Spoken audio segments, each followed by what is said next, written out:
Good morning. It is Saturday, October 15th of the year 2022, and this is your next installment of Toilet Talk with the lovely, beautiful, sexy, and amazing Dina Lynn. Almost 61-year-old Dina Lynn. This is the warm up for my birthday. This is my birthday foreplay right here, and you're there. Dina will be turning 61 in several days, and can you amazing how beautiful and young and vibrant she looks? I owe it all to my perpetual immaturity. And I get the benefit of that perpetual immaturity. Yes, yes. Anyway, Dina has something I think that she actually wants to talk about on the Toilet Talk episode Always. this week. So why don't you do the intro to all of Okay, this? all right. So, this past weekend, so a week ago, Robin had an adventure, and not your typical backpacking or hiking or yeah, there were physical elements to it as well, but this was more of an internal journey, exploring inner space rather than outer space, and he got to go on Mankind Project's New Warrior Training Adventure, and well, I mean, he did the adventure, but my experience of receiving him back afterwards has been significantly profound. He went through a whole lot,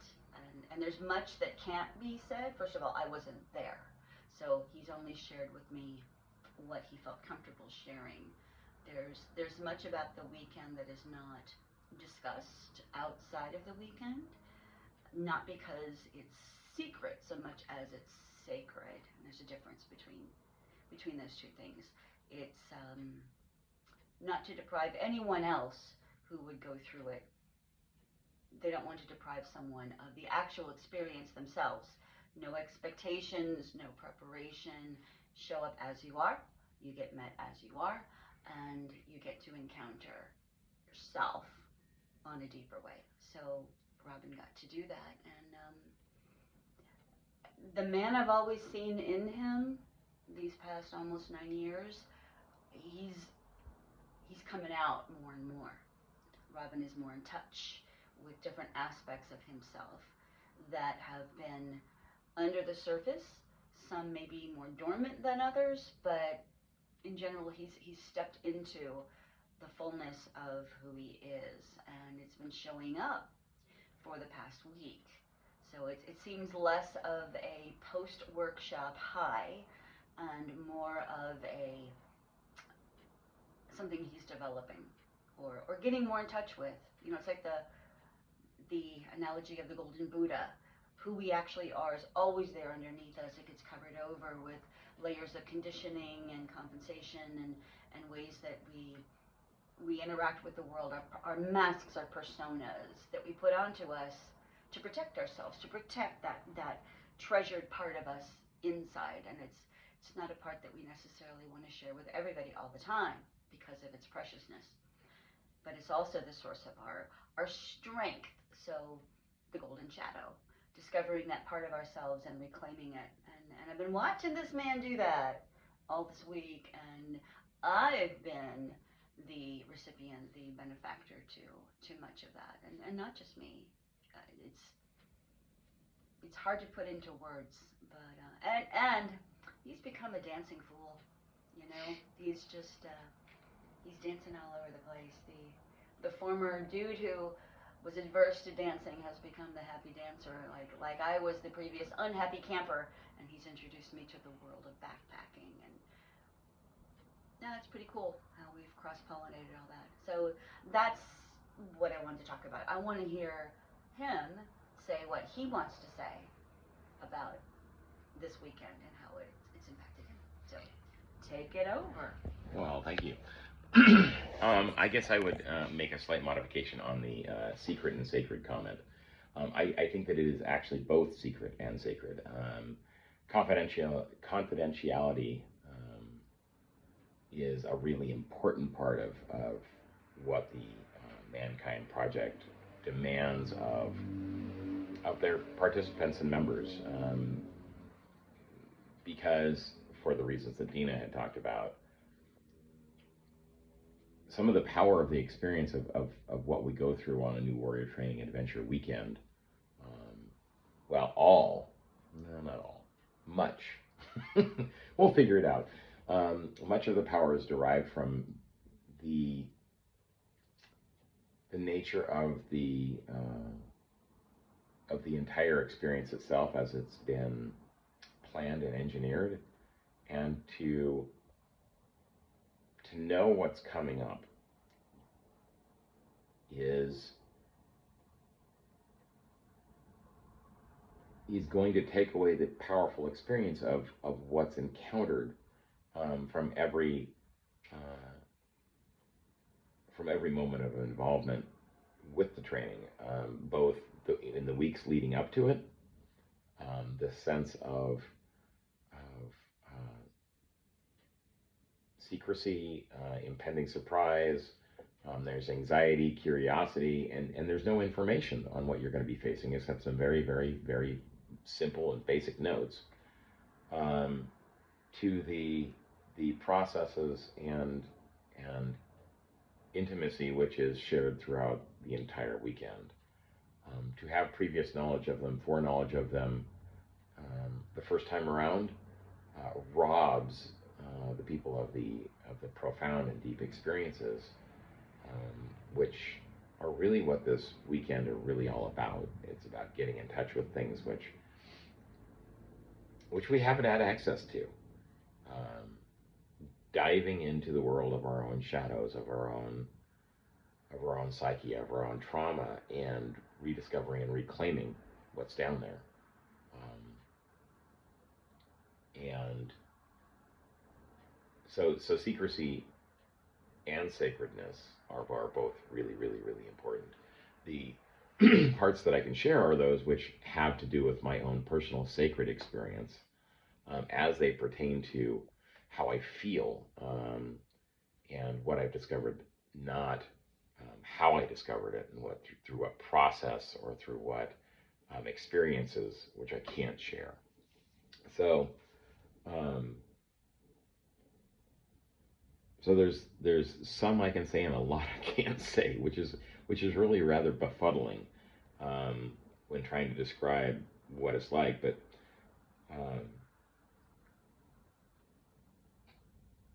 as Dina mentioned,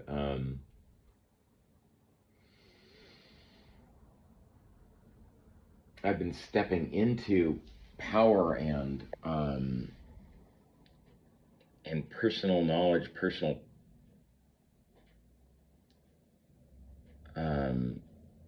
perception, which has really drastically shifted for me after coming home Sunday night, nearly a week ago. It started with this profound sense of loss. Here I had become exceptionally intimate, not in a sexual way, with 23 other participants in the program, as well as at least as many men of service and facilitators and leaders, and probably more of those. And all of a sudden, this family that I'd gotten to know so much deeper than I ever know most men, is kind of ripped away. And so almost the first thing I wanted to do was connect with somebody that I loved, and I had to wait nearly half an hour to be able to connect on the phone, because this is often the offshoots of the hills east of Camas, Washington, and there's not enough cell phone service to get map data or to call this lovely lady and tell her that I didn't want to be alone that evening, that I wanted to be able to spend time with this lovely woman and start relating the sheer power and profound vulnerability that I felt coming out of this weekend, feeling raw and exposed, and yet in that raw exposure feeling this intense set of power, because the vulnerability that I was able to maintain is a sense of profound power. It's a source of profound power. Anytime that we get truly vulnerable, it means that we feel safe, that we trust ourselves, that we trust the universe around us, that we trust those that we choose to share with. And that trust is something that, while I've known what it's supposed to be like and I've experienced it on occasion, the sense of self-trust that I had was profoundly lacking on a conscious level. Or I guess it's hard to tease this out. Maybe you can help me, because there's the sense of trust that I gave up when I was a child early on. Trust in myself, that I knew how to interact, that I knew the rules, that I knew how to connect with people, because I couldn't. There's the sense of trust that we program ourselves to have, that feels like trust, that we take risks as trust.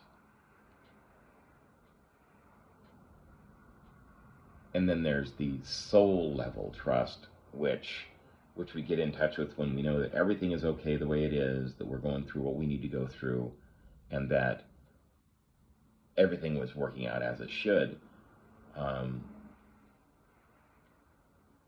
But for most of my life, the better part of the last 46 years, I have been, well, at least for the first 30 years of that 46 years, I have been in the state of losing that trust for myself. So I don't know, do those three different levels of trust make sense to you? Yeah, so give me the three levels again. So there's the conscious level, kind of everyday world trust, which is where we kind of, like, we tap into a piece of our inner trust that's always there, but it is conditional. Jaded, maybe. It's conditional. There has to be a level of faith along with it. Yeah, it's something that feels like it's not solid. Yeah, it's not solid. It's elusive. It's you. I got. Oh no, it's gone. Oh yeah. wait, I got it. It's gone. Right. And that very process of it being elusive wears away at the ability to trust in the trust. It wears away at our foundation. It's like having our foundation eroded from underneath us by a spring of water or something. Right. Yeah. Because ultimately that foundation is egoic. It's that conditional, it's the persona trusting that, wait, I got my act together. I know what I'm doing. I know the rules. I can navigate this culture. And then something happens that causes us to question our ability to deal with it. This actually ties into something I was talking to you about the other way. This level of trust, this conscious level of trust that deals with the egoic nature of trying to buttress our self-worth and self-value, and an inner sense of trust, or lack of trust, is associated for me with a lack of innocence. It is a trust born of out of not being okay, that somehow without my innocence, it's faking it. It's your soul is not impressed with that level of trust. It's a reactionary, conditional, I've created this persona that will keep me safe as I navigate this world, because who I am, that innocent part, is so precious, and it got beat up over here, so I'm going to safely tuck that away, and I'm going to create this mask, this I'm going to be the actor on the stage in my own life, and the soul is not impressed with that level. It's got a bullshit meter. You can't bullshit your soul that it's really you, and then eventually life has to orchestrate that crumbles, the persona crumbles. So this weekend was all about regaining that persona, regaining cracking it down. It's so that level of trust is about buying into the messages which society and our culture tell us is trust, which is based upon a lot of half-truths about where power and innocence really lie in our world. And when we hold on to these half-truths, um, at the heart of them, what there is there's suffering and fear, Yeah. that holds us back from really being able to embrace the nature of our most foundational level of trust, which is based in the idea that as innocence, everything, no matter how it happens, no matter what happens, everything is okay because it's working out as the universe or God or whatever kind of deity you might have, or belief in a higher organizational um, structure would provide for everything working out as just as it should. So it's this a profound trust in ultimate reality. There's all these different levels of reality, and it's this level of reality that is, I'm part of something bigger than me, and everything is valid and required. So whatever is happening for me, even if it feels uncomfortable and awkward and feels like it's happening to right. me. So this weekend, from what I understand, and I'll be going on my own weekend in January. There's one for women called Women Within, and I am registered. So I'll be doing my own experience, and what I'm witnessing, what I know about from other encounter type weekends is that you're up against your stuff. You are pitted against this false persona that you falsely trust in, but it's actually a gift to have that crumble away so that we can encounter our true selves, which is a raw, we fear it's raw and it's vulnerable, but that's when we discover our vulnerability. Getting in touch with our innocence is actually our strength, because that's the truest part of us. It's the part that recognizes its connection to everything within us, everything around us, and that's the ultimate security, is to be able to see, to glimpse, and to experience that level of interconnection with everything and everyone. Yeah, so I mean, I think this is probably a good time to actually go into what, um, where I came from, what my profound level of distrust in myself is associated with. So you don't mind if I go into No, a story about my childhood? You Okay. go. So um, I was born with the birthmark. It's pretty obvious if you're watching this video where my birthmark is on the let's see here, the right side of my face. You're using the mirror. And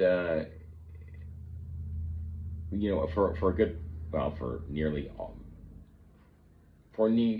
all of my childhood, my birthmark was a source of a lot of embarrassment and shame for me. I was outcast in my community. I was rejected. Didn't have friends. I got in fights. I got made fun of a lot. I got bullied. Um,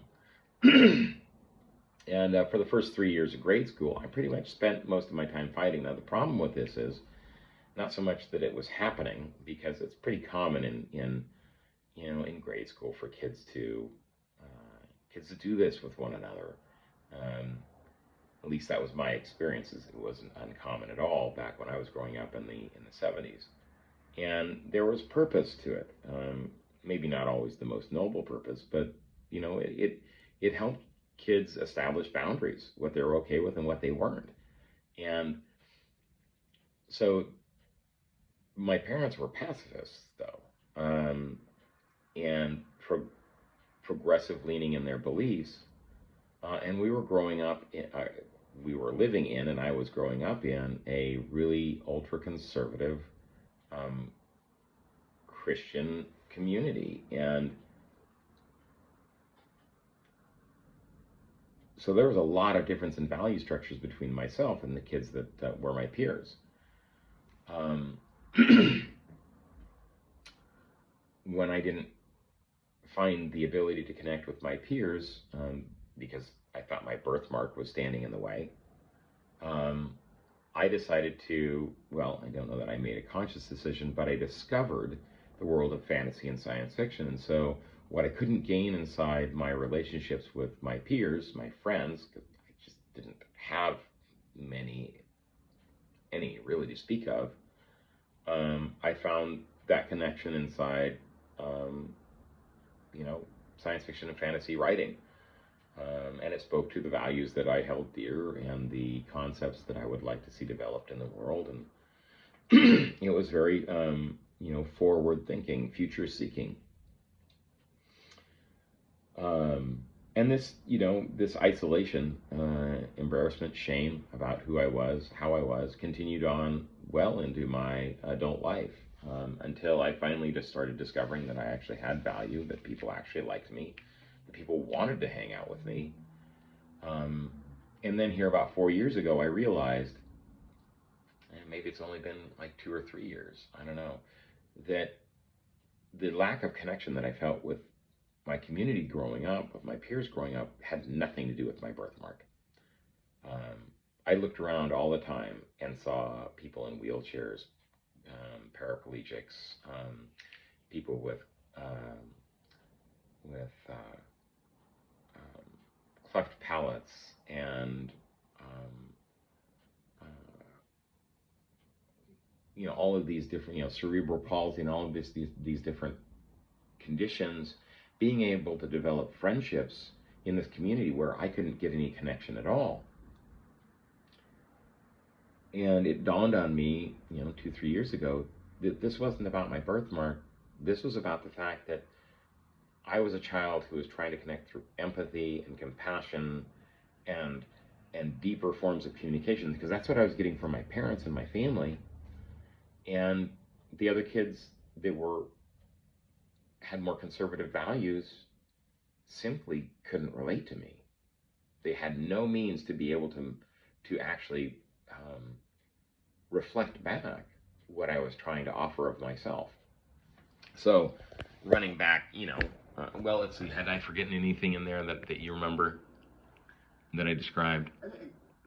What I recall, we were living together when you had this realization, is you saw an image of yourself as a little boy, so 4, 5, 6, approaching friends in a playground, and like open-heartedly, open-armed, coming at people, offering who you were to them, and they rejected and ridiculed what you were offering, and you interpreted that as it must be your birthmark.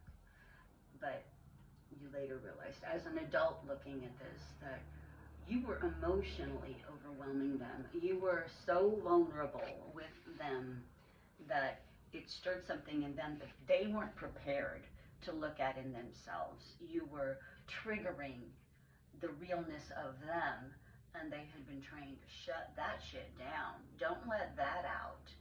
It's too risky. It's too dangerous. Might get stomped on. So that was the impression you got. Yeah. So anyway, going back to 40 years ago,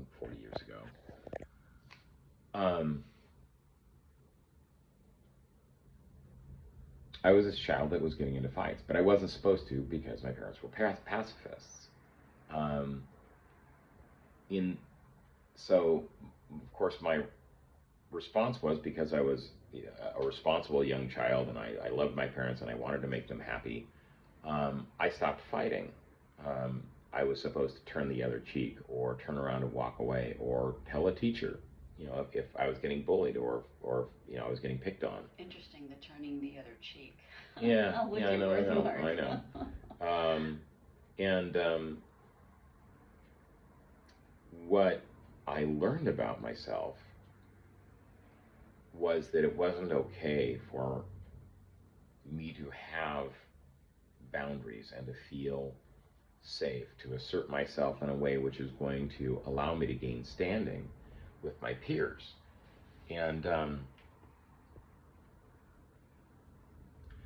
that very early on eroded away my sense of trust. I couldn't trust myself to interact, to know how to connect, to be myself. Nothing about who I was or what I needed to do was okay. just nothing. And that wasn't the message my parents wanted me to go with. What they were actually trying to build up my sense of self-esteem and self-worth through the best means that they knew how to do at the time. But I came away with a strong sense of escapism and no self-trust. So fast forward to last weekend, and through the processes, through the interactions, through the vulnerability, through taking a really good hard look at myself and my shadow, what I discovered is that I had a profound lack of trust for myself and for anything that I would do. And the only way I was going to get connection, the only way I was going to feel good about myself was to escape to fantasy.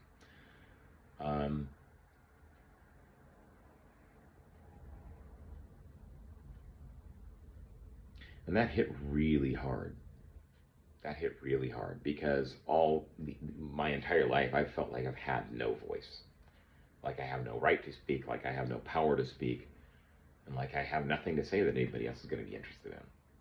And I've seen this show up time and time and time again with my reactions and triggers when posting what are profound thoughts to me on Facebook, not getting any response, trying to assert myself, getting shut down, feeling like I should be ashamed of actually embracing my own power because it's dangerous, because it's hurtful.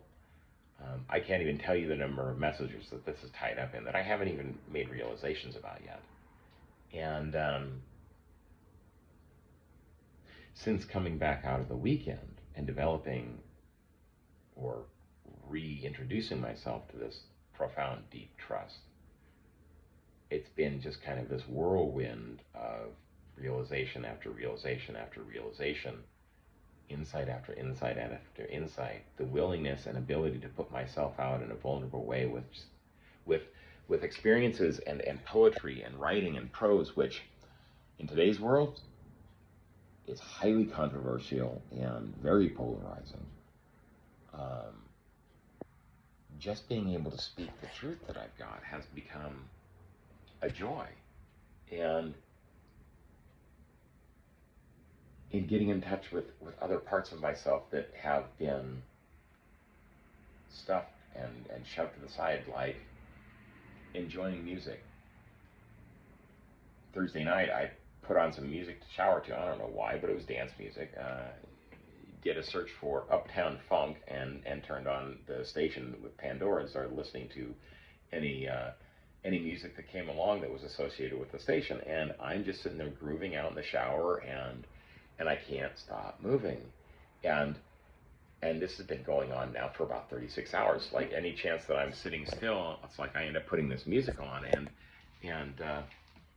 I start dancing, I start moving, and my body was so sore last night when I went to bed after using a little bit of cannabis, and cannabis will allow me to like start sensing into and feeling into all of the spots in my body which aren't quite satisfied with where they're at, you know, whether it's an itch or a pain or an ache or a hunger or whatever. I'm sure any of you who use cannabis are familiar with the sensations. And it's just been nonstop, and it feels like being on this high, like this manic high, where everything is everything is bright and bright and 90, bright shoe and 90, bright and new and shiny, and I'm not coming down off of it. There are times when I feel the lull, the depression of the wave, and I can go back to my anchoring place with some of the things that I learned and some of the things that I integrated, and I can find it again, and it's just perpetual. And the more I do this, the more energy I find to do this. It's really rather profound, and I'll pause because I'm sure Dina wants to say something. I can see her sitting on the edge of her seat, like wanting to say something. When you're on the toilet, the only choice you've got is to sit on the edge of the seat. Yeah. And this state that he's stepped into, this sense of being in touch with himself on a deeper level, it got challenged. We were on a drive coming back from visiting family, and I had gotten triggered by a few things, and then other issues within our relationship came up for me. Um, we're going to be spending the better part of a year mostly apart. In reality, I will probably see each other as much as we do now. We live in separate cities that are near each other, so we see each other twice a week. And we've previously lived together, and we would like to reconnect, recohabitate again. And that's going to take some time for some things to fall in place. And one of the things is Robin's going to be building a house about 2.5 hours away, and I know what's involved with him building a house, and it means physical separation for some time, and we'll still see each other on weekends, and I'll likely go visit and all that good stuff. But it was hitting me, this feeling of separation, this feeling of, oh, I was feeling this momentum of our lives reconnecting, and it was imminent, and I had to face, oh, it's not. And there were some other things that had come up that have to do with insecurities regarding me, things that have happened within our relationship in the past.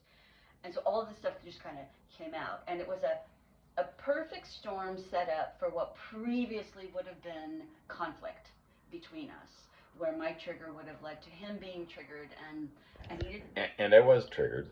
Yeah, he did later feel, but rather than doing what he did before in the past, rather than us doing what we had done before in the past, which was to have these triggers put walls up between us, where it was the two of us against each other and this mess in the middle.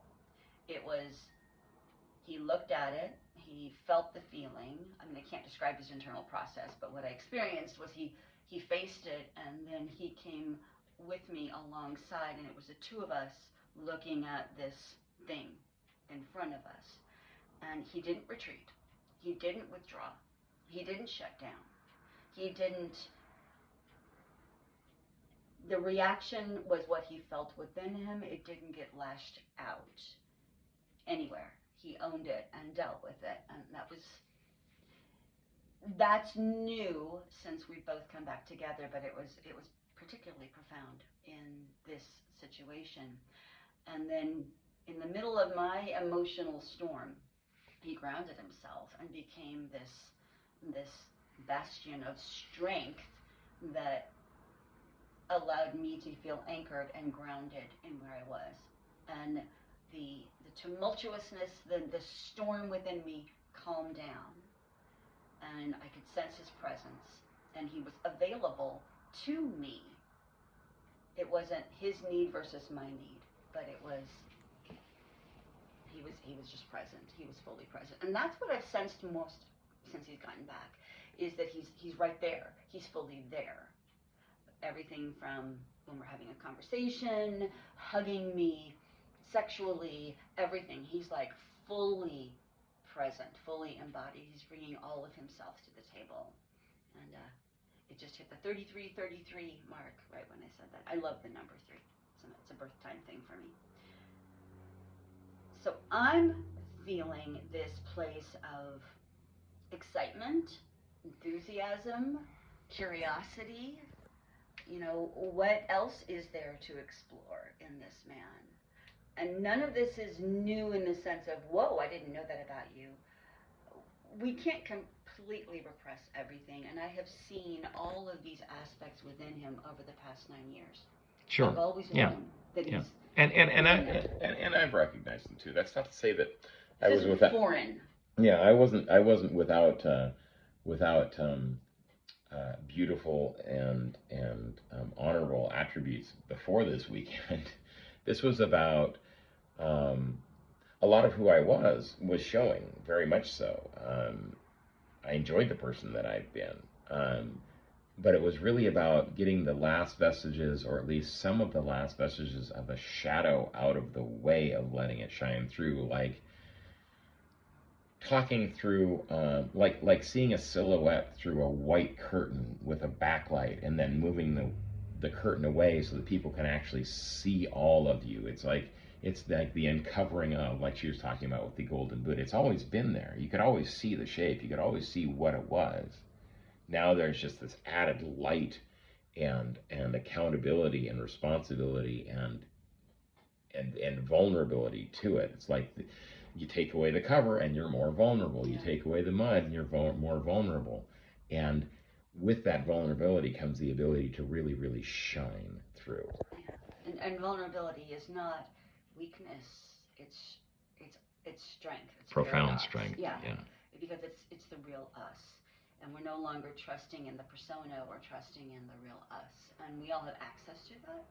I've had moments of intense, whoa, there's so much in and around, because it's like the sense of separateness from all that is fades away, and the part of us that chose to be this person in this lifetime, we can find that part, and it's like a homecoming, and it's not like, oh yay, Robin's arrived and all the work is done. It's the work's never done. The work's never done. There's going to be all kinds of challenges and things that come, but being able to find that place again in the middle of whatever's going on is crucial for being able to go to the even deeper places within ourselves. And it occurs to me when you were talking about your birthmark, there was something that I never really thought about before, which is kind of weird, because I'm all about the archetypes and the symbolism, especially when it comes to our communication with the universe through our bodies. And the right side of the body is the masculine side. So your birthmark is on the right side of your face. Our face is what we present. You know, this is the what we present. You're going to go to the yin yang thing, aren't you? Well, I'm not necessarily, but if your birthmark was on the right or masculine side of your face, it's almost as though that part of you had to be dimmed down a bit in your developing years, so that the more feminine part of you had to develop. And everything I know about your birth chart, astrologically, numerologically, has to do with you being comfortable with the feminine part of your nature. So yeah, it is that yin yang thing. You've drawn from feminine strength, and it feels to me now like you are also drawing from the true masculine, because you're integrating the part of you that felt shoved aside. Mm-hmm. And the balance. Yeah. I think that's what I'm sensing in you now. I mean, I'm very attracted to the feminine qualities within you, because I'm predominantly feminine, so it feels like, I've got the best friend and the confidant, and you understand emotionality. You're anything but emotionally repressed. But you're also now stepping into the true masculine, not the projected part, not what culture and society says you should be, but this part of you got safeguarded and kept precious, kept pure, kept innocent, and now you're able to bring it on board. It's almost like you didn't have to deal with all of the toxic masculine aspects of growing up. Well, kind of though. I mean, because that gets back into some other stuff that we've been talking about lately too, and that is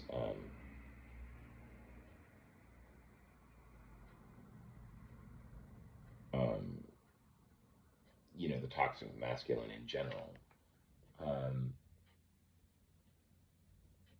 Yeah, I don't know. I don't know how that affects, because the culture that I grew up with in, and the poem that I wrote recently really is about the way the toxic masculine shows up in the entire culture, not just in men but in women as well. And we're talking about the difference the differences energetically between healthy masculine and unhealthy masculine or toxic masculine energy, and healthy feminine and unhealthy or toxic feminine energy, and the distinction of those energies between the polar positions of those two energies and the duality of sexuality, or spectrum of sexuality, if you will.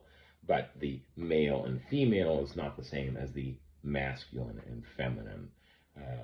Male and female may be inherent in us in a biological way to varying degrees, depending on what we discover about how those things manifest genetically and otherwise in our bodies.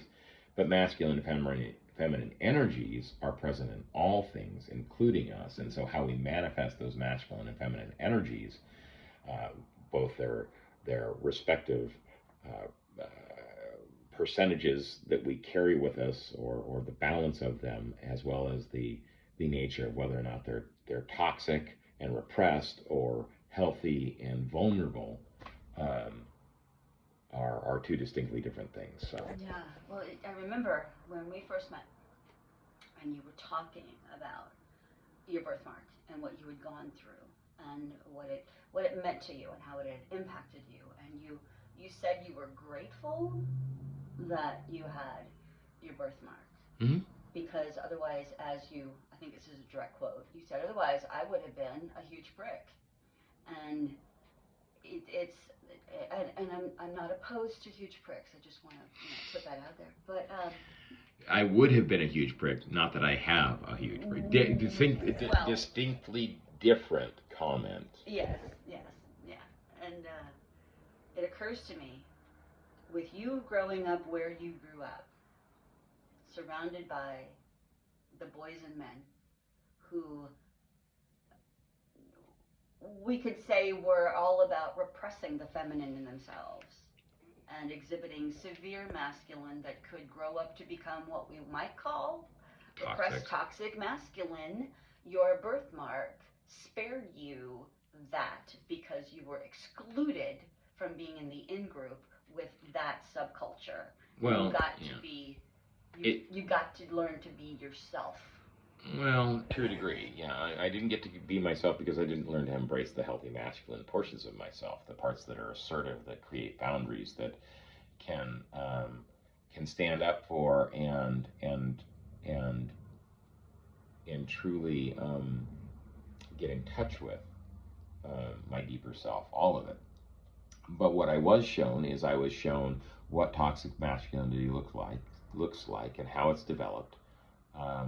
I was shown what damage can happen when being subjected to a culture which doesn't have the ability to embrace vulnerability and compassion and understanding when a child. And it's made a really poignant statement in my life to watch people, men especially, and see what they tell themselves about what they believe, what they tell others about what they believe, their values, and then how they've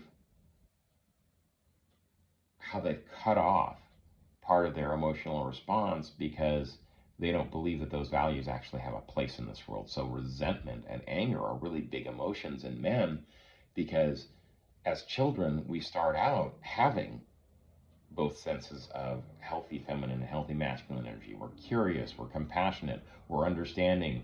We see a stranger on the street, we may want to hug them. If they're crying, we see the emotions and we want to respond to them as young children, both male and female. But a lot of that is programmed or beaten out of us. And we learn that kind of vulnerability and trust in the world and trust in other people and compassion and understanding is dangerous. And so we're encouraged to not believe that those are values which are important, because they'll hurt us. And it can be hurtful. It can be painful to experience the world when it's not the way that we think it should be, or when people are in pain. But the cure to that pain isn't shutting things down, isn't closing people off. It's actually becoming vulnerable and opening things up. Yeah. So it's just one of those, we never know how we're being protected or spared by something that we think is a problem. Your birthmark. Yeah. You probably wished you'd never had one when you were a kid, and yet there are benefits to the things that cause us pain and even suffering. We suffer until we realize we really don't have to suffer, but it takes suffering to get there. Yeah. It's one of those conundrums. So, I guess just really briefly, because I know time is an issue this morning and we have lots to get to, but I do want to plug a couple of things here. The first one is I've been through a lot of shadow work over the 9 years with this beautiful lady. We have done individual counseling, group coaching and counseling. We've been through the Gottman Institute relationship training. We've been through hypnotherapy training. We've been through 2 rounds of shamanic training. We have studied mediation together. We both are certified mediators. We've studied existential kink and done our own shadow work and worked with the 4 agreements and the 5 love languages. I mean, we could sit here and continue to list stuff off that we've done and stuff that we want to do.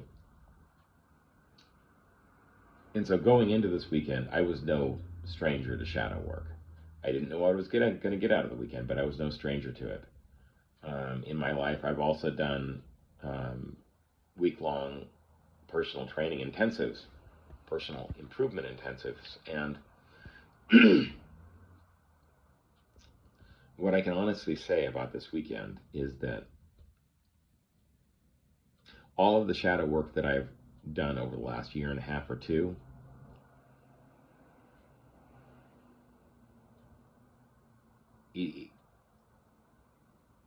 it's like fitting that into a 48-hour weekend, and the intensity that goes along with it is profound. If you know anybody that's been through this before, they'll tell you that it was likely the hardest weekend of their lives, the hardest thing they've ever done, the most intense thing they've ever done. And I would say, for the sake of what happened in the 48 hours, that's really true. But if you're feeling stuck in your life, if you feel like there's something wrong, like there's something that you're not in touch, it's something you're not in touch with, something that you want to be in touch with, and you're ready for change in your life, and you're a man, because this is a men's only thing. And regardless about how you feel about that, I would encourage you to understand that there are archetypes and issues that men face, which other people don't, women don't. And that's an important thing to focus on. Just as it's important for women to be able to have their own time to discuss their issues and go through their shadows that are distinctly feminine in nature. If you're looking for something to get to the heart of where you've been, of something that you've been struggling with, addiction, codependency, fantasy, lack of self-esteem, fear, anything, check out the Mankind Project New Warrior Training Adventures. Register for one. Put it yourself out there. Take a risk, because your life will most likely be profoundly changed. 55,000 people and counting have gone through this, and I'm going to be volunteering as much as I can. This is important work, and I hardly recognize my inner landscape right now. It's something that I've only dreamed of actually experiencing. So yeah, and from that standpoint, I think I'm good with this. I can wrap up at this point. Yeah, we also have to get going. We're going to go to graduation for last weekend. Actually, it's a homecoming. It's a homecoming. Yeah, it's a homecoming. And reintegration ceremony. I'm looking forward to being able to taste it. And as I said, I'm going to be doing my own Woman Within weekend, which is comparable, born out of the same experience, the same dynamic. and I've done a lot of work too. But my sense is that I'm going to be taken to a place I haven't gone before, and I welcome that. And I'm sure in the middle of it I'll be saying, "Wait a minute, I didn't sign up for this." It's part of the process. Always part of the process. Whenever we face part of ourselves that has been resisting growth or change, there's pain involved. But I would rather have that kind of a pain, facing that head on, than to have this dragging the pain around elsewhere in my life. So I'm ready for whatever it is that I've been set up to experience here. So if you're feeling that call, check it out. See if you have the same kind of a calling. Because I think the world needs it right now. The world needs people who are willing to be all that they are, all that we came to be in this life. This is an important time in history. So if this is speaking to you, check it out. Thanks for tuning in. Have a wonderful day, and if you have any questions, please feel free to leave comments or questions, and we'll respond to them as we can. Thanks, guys.